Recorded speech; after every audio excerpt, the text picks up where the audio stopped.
مالی استحصال نہیں ہونا چاہیے، لیکن ہم دیکھتے ہیں کہ اسلام نے جو ہے وہ منافع کی شرح کوئی مقرر نہیں کی ہے کہ میں کتنا منافع لوں، 2% لوں، 10% لوں، 100% لوں، کتنا لوں.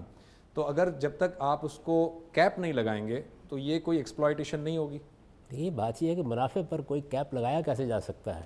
یہ رسد اور طلب کا، ڈیمانڈ اور سپلائی کا ایک عمومی اصول ہے جس کے تحت طے ہوتا ہے. اس کو مارکیٹ کی قوتیں طے کرتی ہیں. اسلام ایک آفاقی مذہب ہے. وہ ایسا کام کیوں کرتا کہ جو 2 دن بھی نہیں چل سکتا تھا؟ تو اس کا جائزہ اصل میں مارکیٹ کی طاقتوں کو بھی لینا چاہیے. اس میں ریاستیں بھی اپنے حالات کے لحاظ سے مداخلت کر سکتی ہیں. ان کو بھی اتنی ہی مداخلت کرنی چاہیے جتنی مداخلت موزوں ہو. معیشت اپنی جگہ پر ایک سائنس ہے اور وہ اپنے طریقے پر کام کرتی ہے. آپ اس میں کوئی بیجا مداخلت کریں گے تو اس میں آپ معیشت کے پورے نظام کو دھڑام سے گرا دیں گے.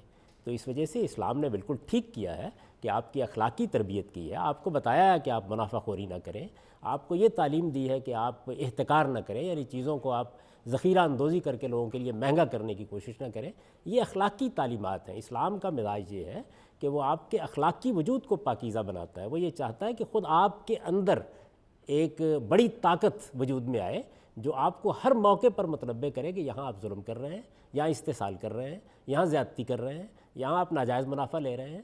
وہ آپ کو اپنے باطن سے مخاطب کرے گا، آپ کے ضمیر کو بیدار کرے گا، آپ کے باطن کو یہ تربیت دے گا کہ وہ اس طرح کے موقعوں پر ٹھیک فیصلہ کرے. لیکن اس طرح کا اقدام نہیں کرے گا کہ جو اقدام علم و عقل کے بالکل خلاف ہو. یہاں تک منافع کا تعلق ہے، یہ ہمیشہ مارکیٹ کی قوتیں طے کرتی ہیں. ان کو طے کرنے میں اگر حکومتیں بھی کبھی مداخلت کریں تو بڑی خرابیاں پیدا ہو جاتی ہیں. یعنی حکومت کو بھی مداخلت نہیں کرنی چاہیے. ممکن حد تک یہی کرنا چاہیے. ممکن حد تک یہی کرنا چاہیے. خود رسالت میں آپ صلی اللہ علیہ وسلم کے زمانے میں ایک واقعہ بیان کیا جاتا ہے کہ اس میں اس طرح کی صورت پیدا ہو گئی تو آپ نے جا کے مارکیٹ میں کام کرنے والے لوگوں کو توجہ دلائی. اس میں کوئی حکم نامہ نہیں جاری کیا. اس کی وجہ وہی ہوتی ہے کہ مارکیٹ کی قوتوں کو آپ اپنے طریقے پہ کام کرنے دیں. مداخلت بھی اگر کرنی ہو تو بہت سوچ سمجھ کے کرنی پڑتی ہے. تو آپ تو شریعت سے یہ تقاضا کر رہے ہیں کہ وہ ابدی طور پر طے کر دے کہ آپ منافع کتنا لیں گے. یہ چیز چل ہی نہیں سکتی تھی، 10 دن بھی نہ چلتی. موجودہ زمانے میں جو تمدنی حالات میں تبدیلی آئی تھی اس میں بے معنی ہو کر رہ جاتی. تو حکومتوں کو البتہ اس کا جائزہ لیتے رہنا چاہیے، دیکھنا چاہیے اور پھر بہت سوچ سمجھ کر مداخلت کرنی چاہیے. آپ کے علم میں ہے کہ بعض اوقات اس طرح کی مداخلت ہوتی ہے، پورے کے پورے سسٹم کے اندر ایسی خرابی پیدا ہو جاتی ہے کہ جس کو سنبھالنا ناممکن ہو جاتا ہے.